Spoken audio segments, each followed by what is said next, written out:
The value isn't in making a big exit in your business. It's about evolving your business enough to be in a state of empowerment to either exit or feel like you don't need to and it's worth staying in the business. Hi, I'm Jaryd Krause. I'm the host of the Buying Online Business Podcast, and today I'm speaking with Raleigh Williams, who is a former mergers and acquisitions lawyer, left that career in law to start an escape room, which he scaled and sold for 8 figures. Now he's a father of three, a husband to a breast cancer survivor, and Raleigh now helps people with such an amazing thing, which is entrepreneurs taking chips off the table and reconnect to their creative abilities and helping them find a bit more purpose and fulfillment in their life. And in this podcast episode, we talk about Raleigh's journey of like how he was only in law for about nine months and why he left, and then how that evolved into creating this 8-figure company, which is the escape room, and his exit, and then the book that he built and wrote and why he wrote that book. And we talk about specifically entrepreneurs that are wanting to exit their business or have an offer or a deal, and whether they should be selling or shouldn't be selling, and how does he get them to a place where they're empowered enough to either sell the business for a lot more or hold on to the business and continue to grow it by acquisitions or by just like sitting back and letting the team do the work. So he talks more about like how do people find more joy in their work and in their business and make a grand exit if it's the right thing, and then what to do next in terms of like their life path after exit, which is super valuable and important because a lot of people become depressed if they're making a big exit and they don't know what to do because they've got money and they're like, what do I do with my life now? And then you've got the opposite side of like, should you just build the business up and do you want to stay in the business? Like you don't need to make an exit now if you love the business a lot more than you previously did because you don't feel so bogged down in operations and work. And we talk about how you can do that in your own business. So such a valuable podcast episode talking about purpose, fun, enjoyment, fulfillment, and how do we like actually enjoy business and decide to sell or not. Enjoy the episode.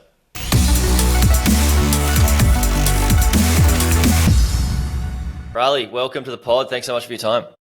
Yeah, man, appreciate it. Happy to be here. Yeah, absolutely. You've done so much in M&A. You've come out of M&A and then you kind of sort of cycled back into helping people sort of with M&A or after M&A, exiting and stuff. And there's so much to dig into here, but you were an M&A lawyer. How long did you do that for? I was an M&A lawyer for 9 months. So I was a flame out. I was a pretty quick flame out there. I did it at two different firms. One was one of the top 3 M&A firms in the world, law firms in New York City, a place called Skadden Arps. And then I practiced at another firm in Dallas, Texas called Vincent & Elkins, doing big public transactions as an M&A lawyer, which is potentially the most boring work that exists on earth. So I didn't last very long. What sort of like businesses were you guys acquiring or selling, and why was it so boring? Like, were you just like a cog in the wheel there for a bit, or? Yeah, I worked on deals in life sciences, and in New York City, it was a lot of life sciences, biotech work. In Dallas, there was more real estate developers and oil and gas type stuff.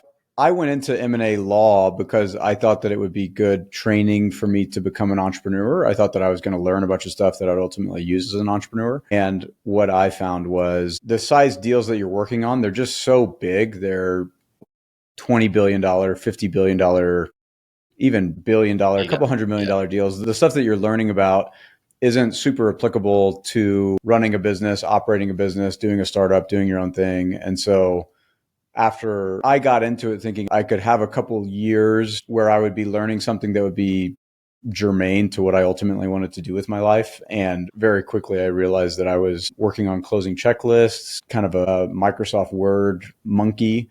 And so 30 days into that job 30 days into the job after I graduated law school and passed the bar exam, I had a panic attack on my way into work. I was at the gym and I thought that I was having a heart attack. I was actually having a panic attack. And that was kind of my first signal of like, this, you don't have 10 years that you're going to be able to spend here. Like this has to change quicker than you anticipate. And so that was kind of my signal to like, I got to start figuring out what I really want to do with my life in a pretty short order. And I think the start of that was going into it with this expectation of like, I think I was scared to go for what I really wanted to do, which was running my own business.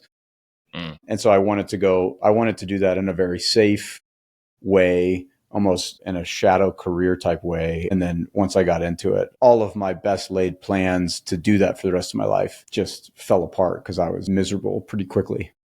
Yeah. I mean, what an amazing thing, though, to get not 10 years in, but 9 months in or so and have that. I mean, it's not great that you're getting so bad that it's physically affecting you, but at least you got out as fast as you could as soon as you realized those effects versus like some people can do that for a decade and just and I think that's the norm, so good for you. I think since I don't drink, or I think a lot of people, they really can't do it, but they find a way to numb themselves in order to get through it.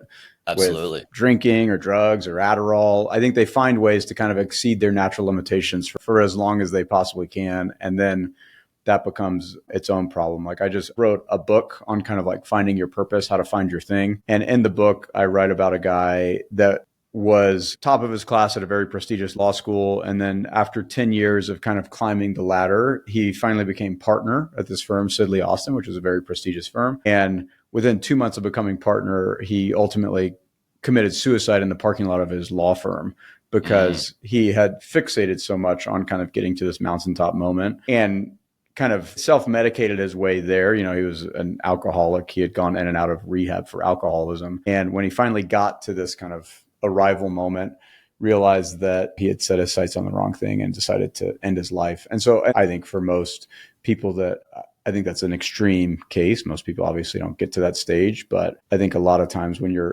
unhappy in this path that you've committed a lot to, whether it's school or tuition money or how much debt you have, you feel like you're pot committed and you can't reverse that decision. So you try to stick it out for as long as you possibly can, even if everything within you is telling you that you're on the wrong path. Yeah, absolutely. And it can be scary with the society that you have around you, maybe telling you this is like what normal life is, like a regular job. And you're like, hang on. It's really hard when you're surrounded by that environment to go, I don't believe it needs to be like this. I believe I can do more and be more and enjoy more, which we all can, right? We've got infinite opportunity and infinite potential, every single one of us. 100%. And it's so good, the work that you're doing, right? This is a portion of what I'm doing with, well, it is, I want to help people replace their income so they can spend more time doing what they love with the people they love, right?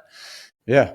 Because the more that you do what you love, the better you're in flow and life is. And you go from like chasing to attracting. This is, in my opinion, what I've worked out myself as well, as like going from plumber to like hating plumbing life to this sort of route. And yeah, I'm really stoked that you didn't stay there for a decade and just suck it up like a lot of people would not. And go, no, right. There's better options. So congrats. I'm thrilled for you. And then you moved into business anyway.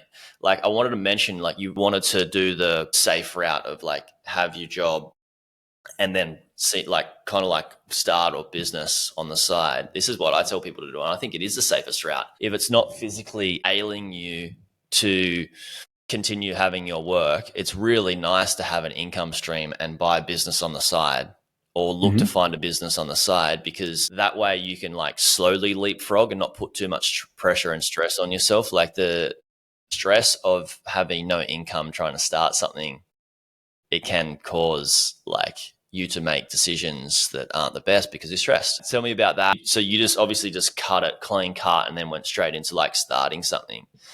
I tried a couple things on the side after the panic attack. I thought the panic attack at first was kind of this signal that I needed to make more money to feel more free.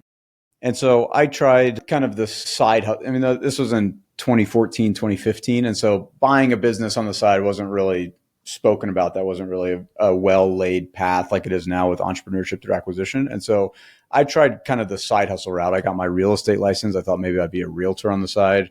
I tried to buy tax liens and do kind of real estate stuff on the side. I tried to do kind of like a faceless Instagram account and I was trying all of these things that were just money making opportunities. And what I found was I was always interested in it for a moment. And then whenever I got my first kind of difficulty, I would quit because I would go into them thinking, oh, this is an easier way to make money than practicing law. And then when I found that there was a difficulty in buying tax liens, I was like, oh, I'm only doing this because it's supposed to be easier. This is actually as hard as the thing that I'm doing. And so I had all of these kind of micro failures where I was losing a couple grand and really just losing the time of and getting more and more frustrated that I felt like I had this signal that I needed to leave, but there wasn't this clear path that was presenting itself on what I needed to leave to do. And of all of the people that I've talked to that have left, and even in my own course, I don't know that a clear, you want the heavens to open and for the path to be laid out in front of you with a beaming light that tells you the next step forward. And that never happened for me. I did 7 months after that panic attack.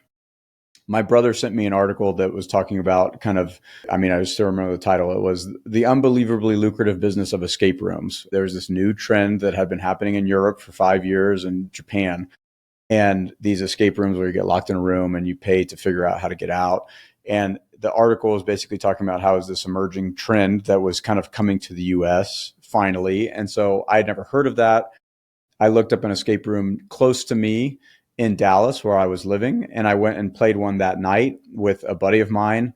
And there was just something about it that it felt, I liked that it was that I could see the product, all of everything else on the internet space of YouTube and Instagram and do all of this. You're dealing with like this incorporeal world that isn't none of it physically exists to you. And so I liked the physical aspect of being able to see what this product was. And also it was very unintimidating. I was surprised that a product that was so stupid as putting a bunch of janky furniture in a room and having people figure out how to get out with padlocks. I was like, it's insane to me that this dumb of an idea could potentially be making this amount of money. And so it felt possible for me for the first time of like, I don't know if I can do a faceless Instagram and be this artist guy, but I know that I can buy some janky furniture and put it in a room and figure out some puzzles. So it was that was the first time where the path, again, it didn't present as this clear beam of light onto this path, but it presented as this is something that's within my competency. I can do this. And I tried for a couple months to try to do it, to try to find a space to lease while I was practicing law. And it became obvious to me that I was really going to need to quit, that I wasn't going to be able to pursue both of them simultaneously because I was going to have to start it from scratch. Obviously, if you're buying something now, that's a different path. But if I could have found a way to navigate both of those, I obviously would have. And practicing law, you're making a lot of money nowadays. You're probably making $200,000 to $210,000 as a first-year associate. And so within law specifically, there's this expectation of you should not be having any outside economic activity outside of your job. And so law is particularly difficult to kind of find a side path to do. But anyway, which part? That you expected to just not build your wealth outside of your career.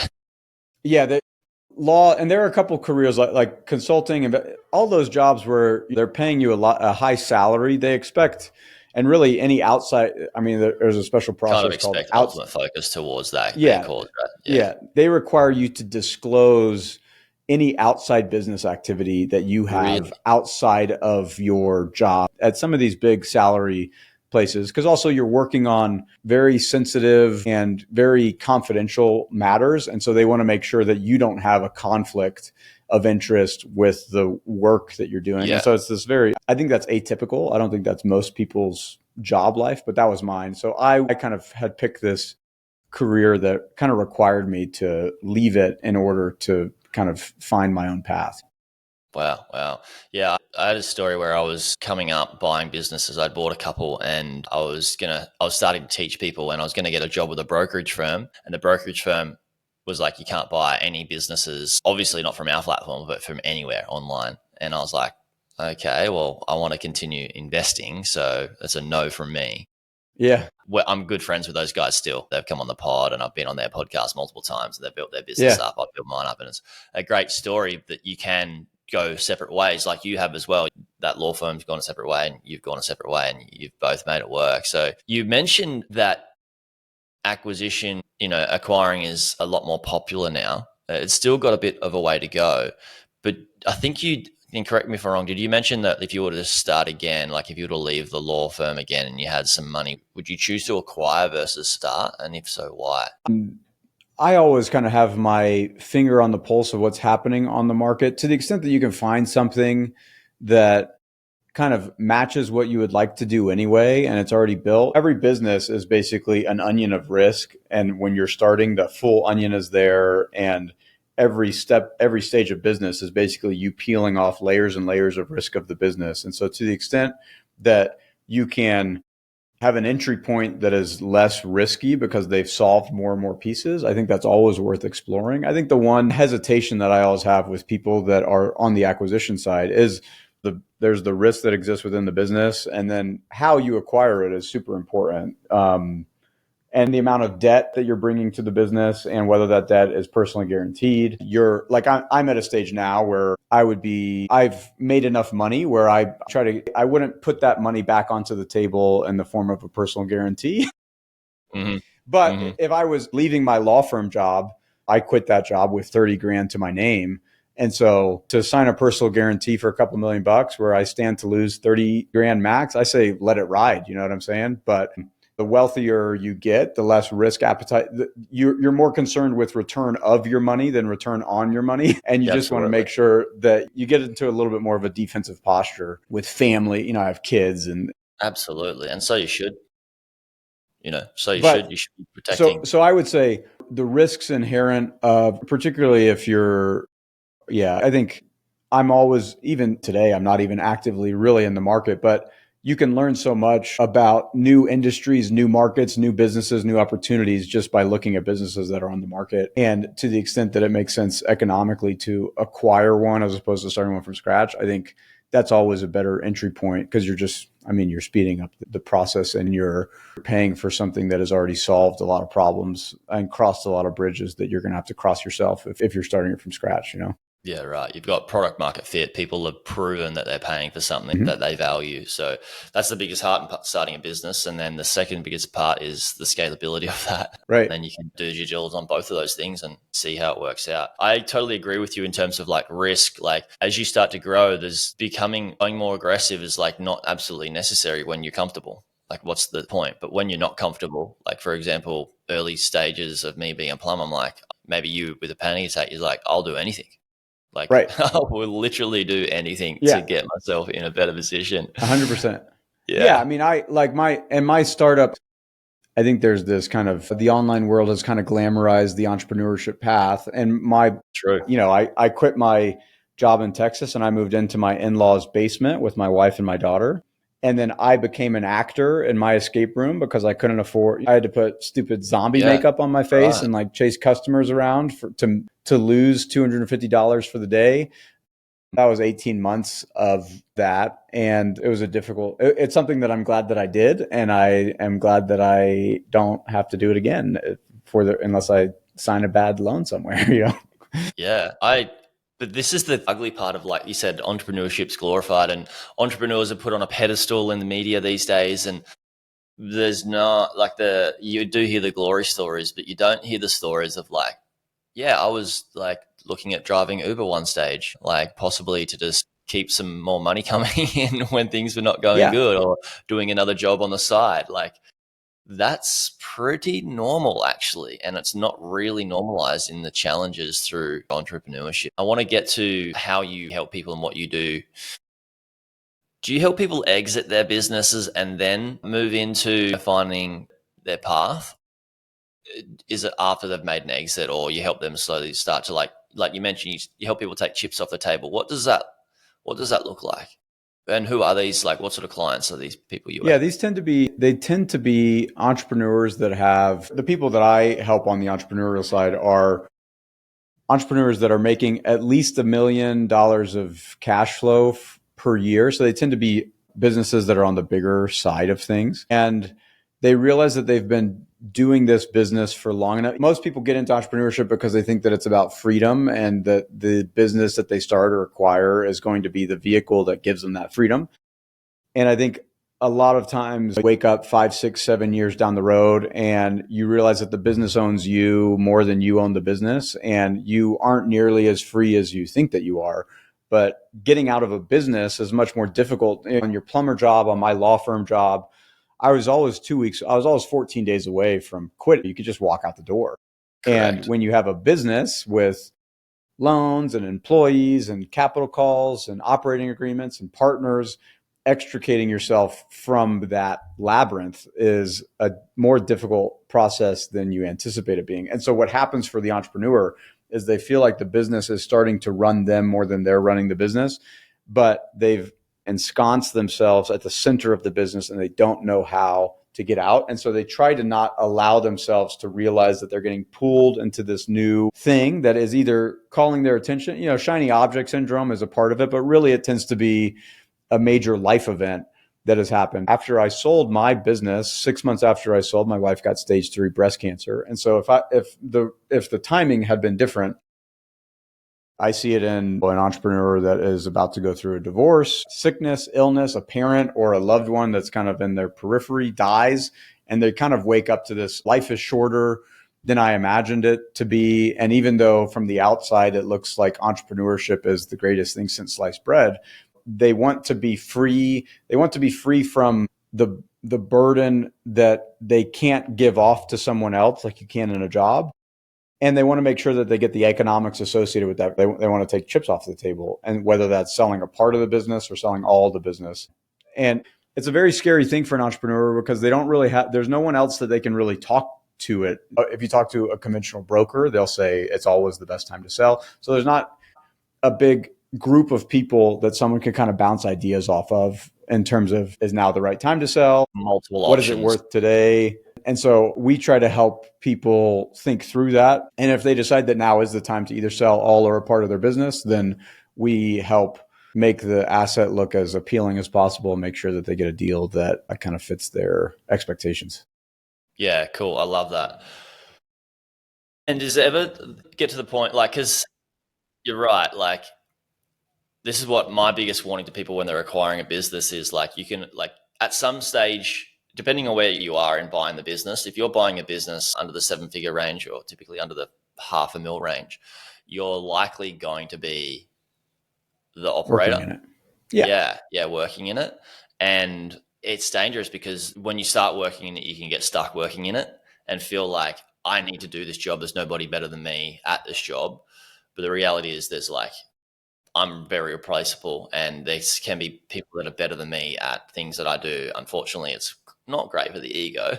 It's great for, like, if I can put that aside, it's great for my future self to know that somebody else can do that and free up space, which gives me space for better decisions and ideas and creativity. This is my biggest warning to people is, like, you can buy a business and not need to be the operator as well. Like, an entrepreneur doesn't necessarily need to be an operator. If you think of, like, Richard Branson and these, like, large entrepreneurs, like, they're not operating all of their businesses. They've got people to do that. And you can start to do that on a under $500,000 business. You can have contractors that report to you. Maybe you're the chief of operations, but you're not doing, like, the work other than, like, right. Maybe some admin. And then you could hire somebody that could be the COO for you. And do you ever do that for people as well? Like, is it like you go, well, it's the same process of selling the business too, right? If there's key person dependency, you want to remove yourself first to get a better exit, to be have that business more appealing. So do you help with that sort of thing as well? Or is it? Yeah. So when somebody starts working with DealMaven, we give them kind of a broad range of if they wanted to sell the business today, what the market would probably pay. And then we give them a list of, here are the big impediments to your valuation right now. Here are the things that are dragging. And owner dependency is almost always a aspect of it. And whether there's owner dependency in the sales process and the fulfillment process, just kind of depending on how big the business is. And so there's almost always a process of what are you doing in the business right now? And how do we get someone to fill that spot before we ever go to market? Because it's going to come out in diligence. It's going to come out in the process and you're going to get dinged for it. And so let's fix it before we go out to market. So that's, I would say that's one of our bigger kind of differentiators between a typical brokerage that says, let's take you to market right now. And because it's owner dependent, you're going to get a 2X. We say, because you're owner dependent, you're going to get a 2X. Let's spend the 4 months to get you to a 4X, because that 4 months to get you out of the business and you're going to make another couple $1,000,000, like, are you going to find a better return? Do you have any other place to put your cash that's going to make you a couple $1,000,000 in a couple months? So like, let's just do the work with you and help make the org chart on the buyer. When I'm talking to a seller, I tend to say, I'm going to help you bury the bodies that are kind of laying out in the ground. And we're going to make sure that whenever it comes out in diligence, it's not going to be, I call it burying the bodies, but it's really just strengthening the business is what it really is. It's just, I'm going to make the business better for the potential buyer. Occasionally, not always, but occasionally, a seller will actually decide that now that they've extricated themselves from the business, that they don't want to sell, it's almost like, I'm sure you did plumbing jobs where people are like, I got to get this house ready to go to the market. And they finally renovate the kitchen and put a new bathroom in and put the new vanity in the master bedroom. And then they're like, shit, I actually don't mind this house that much anymore. This is now a great house and I don't want to sell anymore. And that's kind of what we do on the business side, is kind of help clean some of the stuff up. And if they decide that they want to keep it for another couple of years, we assume that they'll come back to us and use us to help them sell whenever the time comes. Awesome.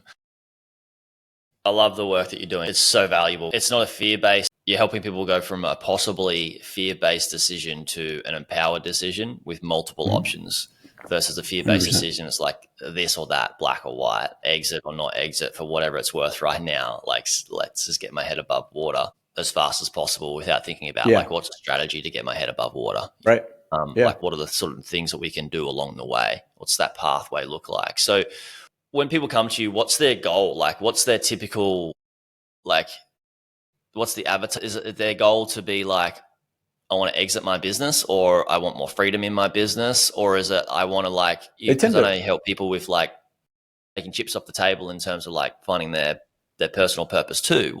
What's most of your audience's actual goal? They tend to not know. They tend to say, like, one of the companies that we've been working with for 2 years, they had an unsolicited offer from a private equity fund to buy their pool business for $9 million. They had no sense of whether that was a good deal or not a good deal. They just didn't know. They didn't think that their business was worth anything. And so to get a $9 million offer felt very good. And they followed me on social media. And so they said, will you look at this offer? I looked at the offer, and then I looked at their books. A lot of times owners think that they make what they're reporting on their tax returns. And so these guys thought that they were making $2 million a year. And so a $9 million offer on a $2 million business is not that bad. But when you go through the M&A accounting and you do the add backs and you kind of get to the EBITDA number instead of the net profit that you're reporting in taxes, they're really making closer to $4.5 million. So it's really a 2x deal, not a 4.5x deal. And I said, I think this deal is dog shit. You should not take this deal. And we worked with them for a year before we took it to market. And then we took it to market and got them an $18 million offer. So doubled the offer that they had. But with that $18 million offer, since they had clarity around how to actually grow the business to maximize enterprise value, they've actually decided that now they want to be on the acquisition side. So we're helping them acquire other pool companies, because now they see a clear path to get to a $30 to $40 million enterprise value, as opposed to the 9 that they almost took. That was 14, 15, I guess. Yeah, a little bit, almost a year and a half ago with their first offer that they had. And so it tends to be people, the entrepreneur, and I can speak to this because I was in this position of my own company that I ultimately sold. They go through, I almost think of it as a wavelength where there's an ebb and a flow, where some days the entrepreneur wakes up and says, I wouldn't sell this business for $100 million. And then the next day, and their key employee quits and they say, if I got 50 grand and a suitcase on my front door, somebody else could have the damn thing because I just don't want it anymore. And so we tried to kind of shorten the band and be a sounding board to kind of steady the ship a little bit and giving them a plan on how to get to the number that they're excited about. So they tend to say, I'll exit for the right number. That's what almost every entrepreneur says. I'll exit for the right number. But it tends to be that their expectation is 50 to 100% more than what the market will actually bear. And so we go through and we help them see, okay, well, if that is your number, you're not there today. There's a gap there, but like, we'll help you kind of navigate that gap so that way you can get to that number if that's what you'd like to do. If there's a path forward, not every business, we can't help every business in that way, but the businesses that tend to be on the bigger side, $1 million of EBITDA, plus. They've solved enough problems in the business and they have enough of the team in place and they have the resources. They're just not getting deployed into the right areas. And so we help them kind of refocus and kind of package the business in a tighter way, depending on if we feel like we're going to sell to a search funder, that's different than a private equity fund, than a strategic investor. So we kind of get a sense of, if you want to sell for $50 million, you're not targeting a search funder, you're targeting a different set of buyers depending on the industry. Yeah. And so we help them kind of see what that gap is to target that buyer. I love that. It's such an interesting thing when you've got a business that you feel like has so much involvement for yourself, and that involvement is you doing the work to grow the business. And then you realize, and then you start to put people in place and systems in place that can grow the business without you. And you're like, hang on a second, like I don't need to grow the business. I've got systems, I got team, now I've got time and it's growing without me. Like, the real problem really is not the business. It's the owner feeling like they're stuck, right? And then helping them feel empowered to, that's the real goal, is to help them not feel stuck in their business, which can make them feel stuck in their life as well. Yeah, there's always two pieces. There's always, what does the business look like? What does that look like as an asset separate from the owner? And then where is the owner's temperament? What's happening in the business's life, and then what's happening in the owner's life? And those two things have to kind of get onto the same wavelength somehow. Mm-hmm. You can have a business that's crushing it while an owner's personal life is going to utter shit. And that chasm is something that has to get solved. And so a lot of times the entrepreneur's desire to sell may have very little to do with what's happening in the business.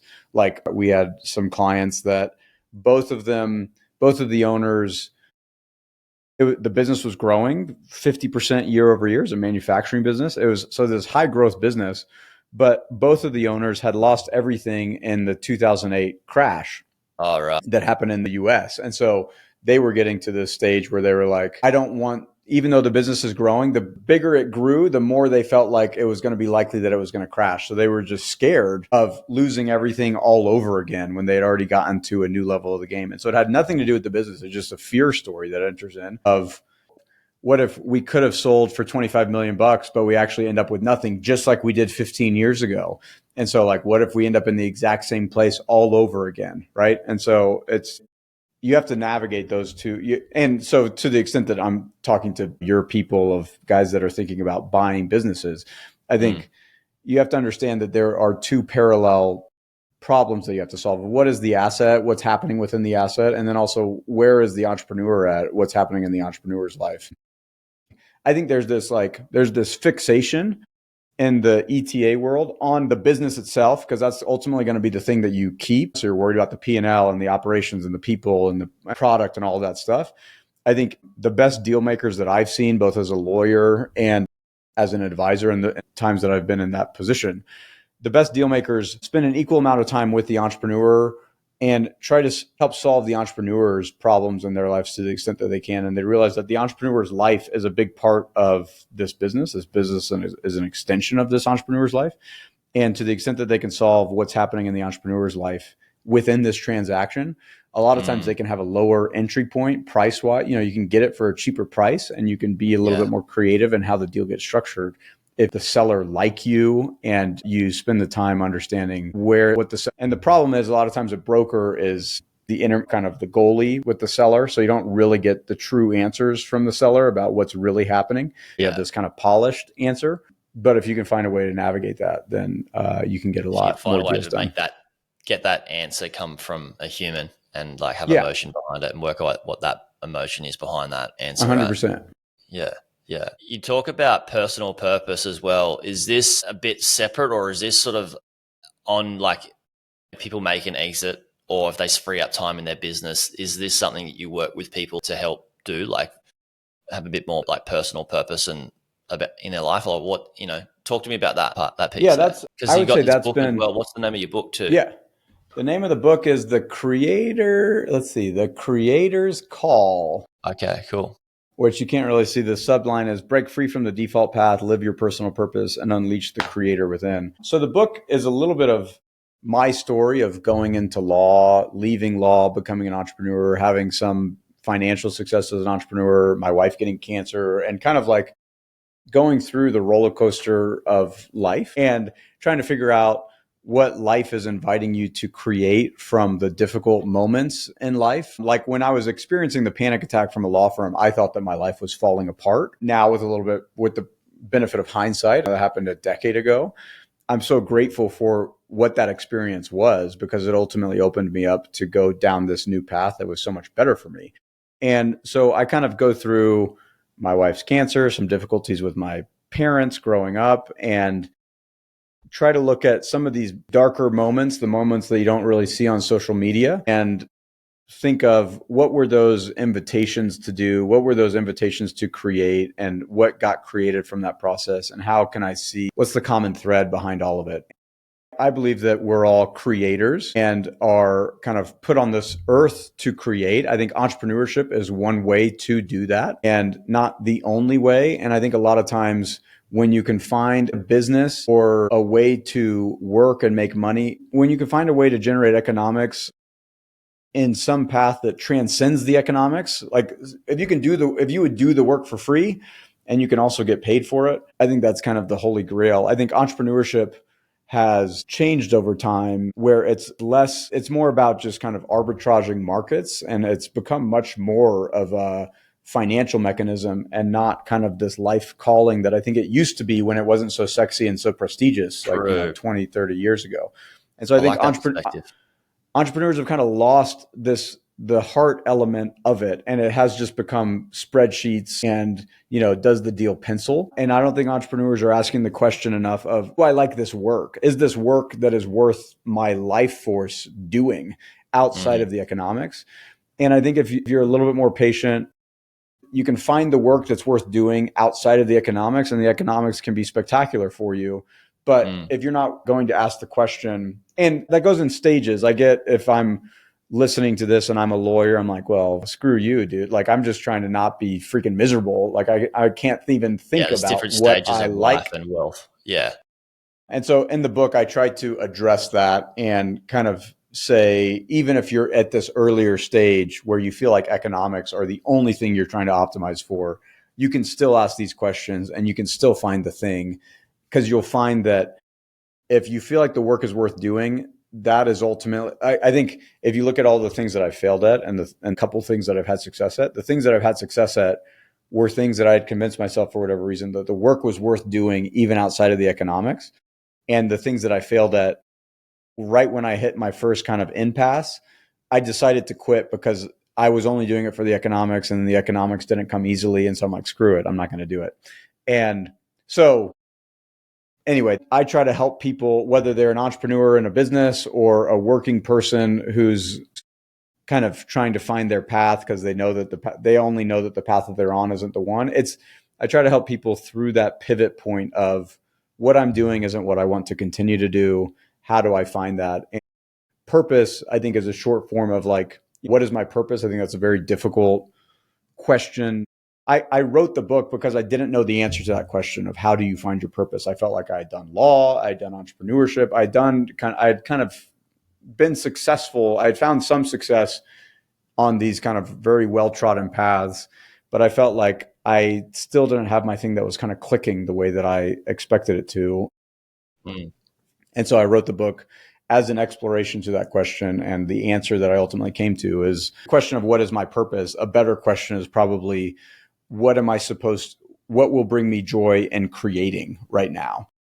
And that is, I think, a path, a thread to pull on that can open up new worlds for you if you allow yourself to explore it. Absolutely. I totally agree with that. I think people have different perceptions of what purpose actually means. And some people may believe that it's like the purpose is like an end goal, right? Versus like, I'm with you is like, how do you create something that helps you enjoy or create something that you do enjoy? My belief around purpose is that of what is like what to do, like you say, to how do you create something right now that you can enjoy, right? That's what you mentioned. Yeah. That were your words that I just heard you say.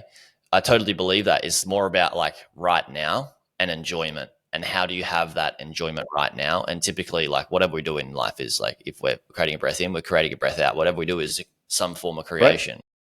Yeah. And how do we work out what that is you can have it in your business, and then you can have it outside your business, or it can be Right. entwined. It doesn't need to be Yeah. like my money path is like has to be the thing that I have the most enjoyment from. I can have some level of enjoyment, but it could be different to, like, say, surfing, or like a different sport like car racing or whatever it is. Have you found that with people that you worked with? Like, Yeah. it I doesn't found that need to be in the the business. more intertwined that it is, not that everything has to be about business. I tell the story about after I sold my company, I thought maybe I wanted to be a pro pickleball player. Mm-hmm. And so I started to committing to pickleball. I played tennis in college. And so I kind of started to commit to the process. And the more I tried to, pickleball was always a hobby that I enjoyed. But the more I tried to make pickleball my work, the more I felt how pickleball was pointless, and I felt like I was wasting my time. And when I was writing the book, I actually tried to quit writing the book because I felt like the book was too hard. And I originally set out to write a book on how to sell a company, and I ended up with this book on how to find your purpose. And I wanted to write about P&Ls and accounting principles and very safe, in your head, logical things, not heart driven, this other book that I ended up writing.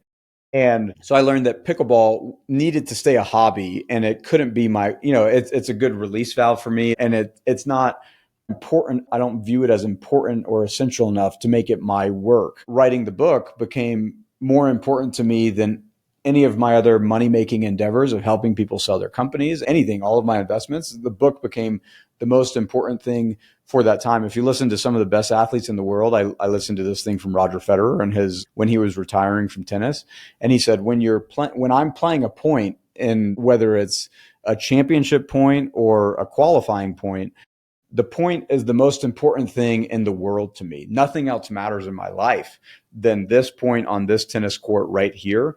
And so when you find your creation that can do that for you, that can shut out the rest of the world in that moment. For some surfers, it's surfing. For pickleball couldn't do that for me. So it's a hobby that I enjoy, but it doesn't shut out the rest of the world to me. When I'm playing pickleball, I'm thinking about what I'm going to have for dinner. It just does. It's not all encompassing Surfing like writing is for me, or or writing, yeah. surfing for some other people. And so that I think the less divided, when I was working at a law firm, I felt like I was putting on a show. I was pretending that I enjoyed the work because I didn't want to get fired. And that acting job was so draining to me that when I came home, I was totally innervated. I had no life in me because I had spent all of my life force pretending that I didn't hate my job.